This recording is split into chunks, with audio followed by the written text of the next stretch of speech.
अस्सलामु अलैकुम वरहमतुल्लाहि वबरकातुहू। दो जुमले आपके सामने मैं बताता हूँ और दोनों जुमलों को सुनिए। एक जुमला ये है कि मौलवी वक्त के हिसाब से फतवा बदलता रहता है। पहले तंबाकू मकरूह था, आज हराम। कैसे मौलवी है, 1400 साल से जहाँ पे थे वहीं पे बने हुए हैं, कुछ भी तब्दीली नहीं आई है, कुछ भी परिवर्तन इनके अंदर नहीं आता। तो दो जुमलों को आपने सुना और दोनों के बीच कितना कॉन्ट्रडिक्शन है ये भी आपने देखा। आप में से बहुत से लोगों ने इस बात का एहसास नहीं किया होगा, जब जो जुमला बोला जाता है उसके हिसाब से मुस्लिम नौजवानों पर कितना बुरा असर पड़ता होगा। ये आप आज जब एक साथ इन दो जुमलों को सुन रहे हैं के बाद आप अंदाज़ा लगा सकते हैं। आज की वीडियो बहुत ही अहम वीडियो है। आपके सामने इस वीडियो में मैं बताने की कोशिश करूँगा फतवा कब चेंज होता है, इसके बारे में आपको पूरी जानकारी इस वीडियो के अंदर देने की कोशिश करूंगा इंशाअल्लाह। तो चलिए शुरू करते हैं, बिस्मिल्लाह। ये हमारे सामने किताब है, इसको मदीना यूनिवर्सिटी में पढ़ाया जाता है। इसका नाम है अल-क़वाइदुल फ़िक़हिय्या। इसका मतलब है ज्यूरिस्प्रूडेंशियल रूल्स।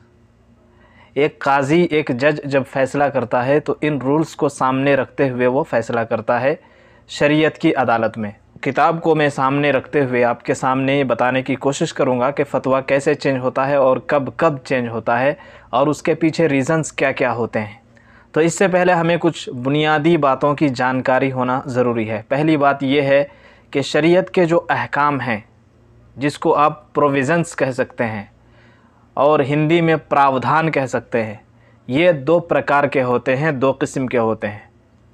नंबर एक, वो प्रोविज़न्स जो कभी चेंज नहीं होते हैं, चाहे वक्त बदल जाए, जगह बदल जाए, कुछ भी हो जाए, वो चेंज नहीं होते कभी भी। देश के हर कानून में ऐसे प्रोविज़न्स आपको मिल जाएंगे। मिसाल के तौर पर कोई देश सेकुलर स्टेट है, सेकुलर स्टेट के जो पिलर्स हैं वो कभी चेंज नहीं हो सकते हैं। तो इस्लाम के जो पिलर्स हैं वो कभी चेंज नहीं हो सकते हैं। इसी तरह कुछ प्रोविज़न्स हैं, जैसे नमाज फ़र्ज़ है, ये कभी चेंज नहीं होगा। शराब हराम है, ये कभी चेंज नहीं होगा। मतलब इस्लाम के अंदर जिन चीज़ों को करने का हुक्म दिया गया वो कभी चेंज नहीं होगा और जिन चीज़ों से रोका गया उसका हराम होना भी कभी चेंज नहीं होगा। अब ये अलग बहस है कि कौन सी चीज़ें फ़र्ज़ हैं, कौन सी चीज़ें नफ़ल है, कौन सी चीज़ें हराम हैं, कौन सी चीज़ें मकरूह हैं। इनके अलग किस्में हैं, इस पर हम नहीं पढ़ते हैं। लेकिन किसी चीज़ को चिन्हित कर दिया गया है, अब उसको बदलने का इख्तियार इंसान के पास नहीं है। तो ये एक किस्म हो गई। दूसरी किस्म, दूसरा प्रकार ये है कि कुछ चीज़ों को बदला जा सकता है। क्यों बदला जा सकता है? क्योंकि वो बदलने वाली चीज़ों पर डिपेंड करती है, जिनकी बुनियाद पर वो प्रोविज़न रखा गया है। अगर वो बुनियाद ही चेंज हो जाए तो फिर वो प्रोविज़न भी चेंज हो जाता है। पॉइंट को आपने समझ लिया है, तो चलिए आगे बढ़ते हैं। सीधे हम टॉपिक पर आते हैं कि फ़तवा कैसे बदलता है। फ़तवा 4 चीज़ों की वजह से बदल सकता है। पहली चीज़ हमारे सामने है फ़साद का फैल जाना, नैतिक पतन का दौर आना, मोरल वैल्यूज़ ख़त्म हो जाए। तो ऐसे वक्त में फ़तवा बदल सकता है। मिसाल, आप घबराइए नहीं, मैं हर एक की मिसाल दूंगा तो आपके सामने बात बिल्कुल क्लियर हो जाएगी। जैसे इस्लामिक लॉ के अंदर है कि गवाही वही शख्स दे सकता है कोर्ट में किसी जुर्म को साबित करने के लिए या किसी बेगुनाह को छुड़ाने के लिए गवाही वही शख्स दे सकता है जो साफ़ सुथरा हो, जो नेक हो, जिसके अखलाक अच्छे हों, जो झूठ ना बोलता हो। ये सारी शर्तें हैं। लेकिन हम ऐसे शहर में रह रहे हैं या ऐसे ज़माने में रह रहे हैं कि कोई भी इन बुराइयों से पाक नहीं है। तो ऐसी सूरत में हम क्या करेंगे कि उनमें से सबसे कमतर यानी गुनहगारों में, पापियों में जो कम पाप वाला होगा उसकी गवाही को हम एक्सेप्ट करेंगे, कबूल करेंगे। तो ये फ़तवा चेंज हो गया जब ज़माना फ़साद का शिकार हो गया, नैतिक पतन आ गया, तो फिर वो फ़तवा चेंज हुआ। एक मिसाल ये भी है कि कुछ उलमा कहते हैं कि औरतों का चेहरा ढाँपना फ़र्ज़ नहीं है, चेहरे पर निक़ाब पहनना फ़र्ज़ नहीं है। सर ढाँपना फ़र्ज़ है, सर के बाल ये सब पर्दा है, लेकिन चेहरा ढाँपना फ़र्ज़ नहीं है। जबकि जो है अक्सर उलमा, जो बड़े बड़े उलमा हैं, ये इस बात से सहमत नहीं है। लेकिन जो लोग कहते हैं चेहरा का ढांपना फ़र्ज़ नहीं है, वो लोग भी कहते हैं कि जब ज़माने में फ़साद फैल जाए और इज़्ज़त उछालने लगे, लड़कियों की आइडेंटिटी को लेकर के ख़तरा पैदा हो जाए, तो ऐसी सूरत में पर्दा करना चेहरे का वो फ़र्ज़ हो जाता है। तो फ़तवा यहाँ पे चेंज हो गया ज़माने में फ़साद की वजह से। फ़तवा चेंज होने का एक रीज़न ये हो गया। दूसरा रीज़न उर्फ़ का चेंज हो जाना। अब आप कहेंगे उर्फ़ क्या भला है? तो उर्फ़ एक कस्टम को कहते हैं, मतलब जो बात हमारे और आपके दरमियान जानी पहचानी है। मिसाल के तौर पर किसी शहर में जैसे सवारी के जानवर होते हैं, घोड़े पर सवारी, गधे पर सवारी, ऊँट पर सवारी। अब किसी शहर में ये उर्फ़ है, जानवर बोल करके गधा माना जाता है। वो कसम खाता है कि जानवर पर सवारी नहीं करूँगा। अब वो गधा पर सवारी करे तो फिर उसकी कसम टूट जाएगी, और अगर घोड़े पर सवारी करे या किसी भी जानवर पर सवारी करे तो फिर उसकी कसम नहीं टूटेगी, बल्कि उसकी कसम पूरी होगी।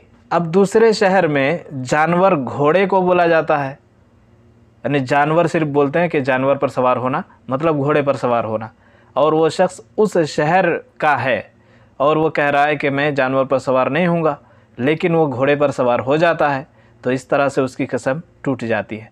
तो एक जो मुफ्ती होता है, फ़तवा देने वाला, उसको उर्फ़ की जानकारी ज़रूरी है। सवाल करने वाला जब उसके पास आए और इस तरह के सवालात हों तो वो पूछे कि तुम्हारे इलाक़े का उर्फ़ क्या है, या दूसरे लोगों से जानकारी प्राप्त करे, जानकारी हासिल करे कि उस इलाक़े का उर्फ़ क्या है।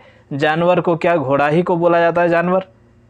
अगर नहीं है तो कोई बात नहीं है। अब तीसरा रीज़न जिसकी वजह से फ़तवा चेंज हो जाता है, लोगों की मसलहतों का चेंज हो जाना। लोगों की जो हित है वो हित चेंज हो जाए तो उस हिसाब से फ़तवा भी चेंज हो जाता है। ह्यूमन इंटरेस्ट बोल सकते हैं आप।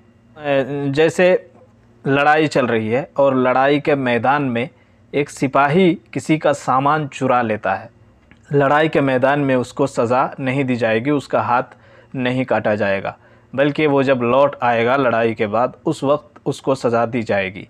तो यहाँ इसलिए हित चेंज हो गया, क्योंकि लोगों की हित है यहाँ पर कि दुश्मन से लड़ाई करे और अपने कंट्री, अपने देश की रक्षा करे, इसीलिए इसको पहले रखा जाए और बाद में जो इस पर जो सज़ा होती है वो बाद में उसको नाफिज किया जाए। मिसाल के तौर पर कोई पापी इंसान है, वो छोटा पाप कर रहा है और उस छोटे पाप को अगर आप रोकने जाएंगे तो उससे बड़ा पाप वो कर बैठेगा, तो ऐसी सूरत में उसको नहीं रोका जाएगा।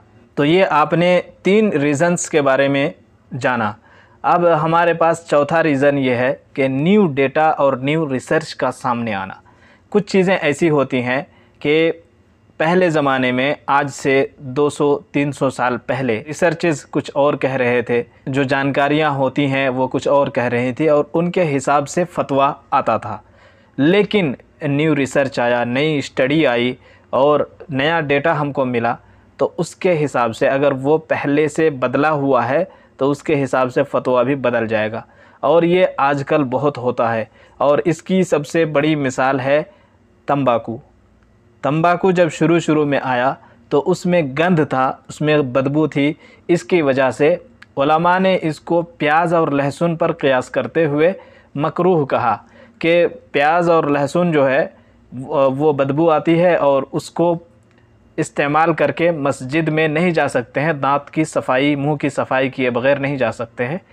तो सिगरेट और बीड़ी और तंबाकू का भी यही हाल है, ये समझा था, क्योंकि स्टडी उस वक्त उतनी क्लियर नहीं थी। लेकिन जब नई स्टडी आई, रिसर्च आया और बताया गया कि तंबाकू बहुत ही घातक चीज़ है, इंसानी हेल्थ के लिए बहुत ख़तरनाक चीज़ है और इससे कैंसर होता है, तब उलमा ने उस पर हराम होने का फ़तवा दे दिया। तो इस तरह से नई स्टडी और नए रिसर्च की वजह से फ़तवा चेंज हो गया। तो ये कुल 4 चीज़ें आपके सामने मैंने रखी कि फ़साद, ज़माने में फ़साद फैल जाए तो उस वक्त फ़तवा चेंज हो जाता है, मतलब उसमें कुछ सख्ती आ जाती है। उर्फ़ चेंज हो जाए, क्योंकि पहले का जो फ़तवा था वो उर्फ़ पर डिपेंड करता था, लेकिन वो उर्फ़ जिसकी बुनियाद पर फ़तवा था वो उर्फ़ ही चेंज हो गया, तो फ़तवा उसके हिसाब से चेंज होगा। इसी तरह तीसरा रीज़न हमने जो बताया वो हित के ताल्लुक़ से है कि लोगों की मसलहत को देख करके फ़तवा एक वक्त से दूसरे वक्त में चेंज होता है। इसी तरह चौथी चीज़ हमने जो बताया कि न्यू रिसर्च और न्यू स्टडी आए तो फिर फ़तवा चेंज हो जाता है। उम्मीद है कि अब आप ब्लेम नहीं करेंगे, उलमाए किराम को पर इल्ज़ाम नहीं लगाएंगे और उनकी नीयतों पर शक नहीं करेंगे कि मौलवी जो है फ़तवा बदल देता है, और ना ही उन लोगों की बातों में आएंगे कि इस्लाम तो जहाँ पे था वहीं पे अटका हुआ है, ना नई चीज़ों का उसको पता है, बदलते ज़माने के साथ इसमें बदलाव की गुंजाइश ही नहीं है। ये बातें बिल्कुल गलत है। अल्लाह तबारक व तआला अपने बंदों के बारे में अच्छी तरह से जानता है, इसीलिए जिन बातों का ताल्लुक़ किसी ज़माने के साथ ख़ास है ही नहीं, उन चीज़ों पर मुहर लगा दी कि अब इन चीज़ों को बदला नहीं जा सकता है। लेकिन जो चीज़ें ज़माने के हिसाब से बदलने की मांग करते हैं, उन चीज़ों को बदलने का इख्तियार दिया और उन चीज़ों से खामोश रहा गया। शरीयत में उन चीज़ों के बारे में कुछ नहीं कहा गया ताकि उस दौर के उलमा जांचे परखे और उसके हिसाब से वो फ़तवा दे सके। उम्मीद है कि हमारी वीडियो आपको पसंद आई होगी। बहुत बहुत शुक्रिया। अस्सलामु अलैकुम व रहमतुल्लाहि व बरकातुहू।